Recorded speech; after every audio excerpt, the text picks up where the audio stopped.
Уже на грядущей неделе россияне могут отдохнуть в течение 3 дней, с 4 по 6 ноября. Третье число объявлено сокращенным рабочим днем. Знают ли сибайцы о приближающемся празднике и какой информационный повод он несет, мы и попытались выяснить. День единства.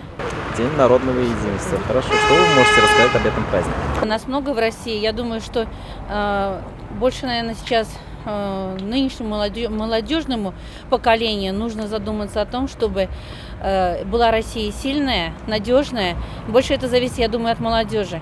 Потому что мы старые закалки люди, мы это понимаем, осознаем, мы в том же ритме как бы и живем. Ну а вот молодежь, я считаю, что молодежь не должна смотреть на материальную сторону, а больше должна духовно жить. А если страна будет духовно богата, то тогда и порядка будет больше в ней. Думаю, что вот и в этом будет заключаться единство.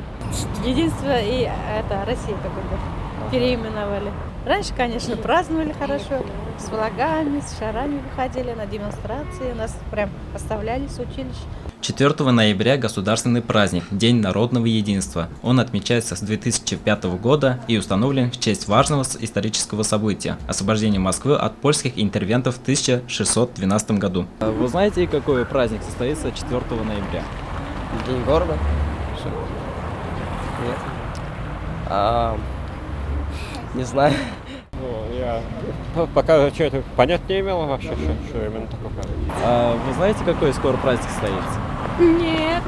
Раньше был праздник, ноябрьский праздник, октябрьский. А сейчас не знаю. Не знаем. Печально осознавать, что большее количество опрошенных горожан не помнят или же не знают о Дне народного единства. По словам респондентов, связано это с тем, что празднику уделяется недостаточное внимание, а потому он и теряет свою ценность. Остается надеяться, что в будущем масштаб празднования Дня народного единства станет всеобъемлющим, и каждый будет знать важные исторические события нашей страны. Данил Алибаев, Радмир Исянгулов, Любовь Карпова, телекомпания СТВ.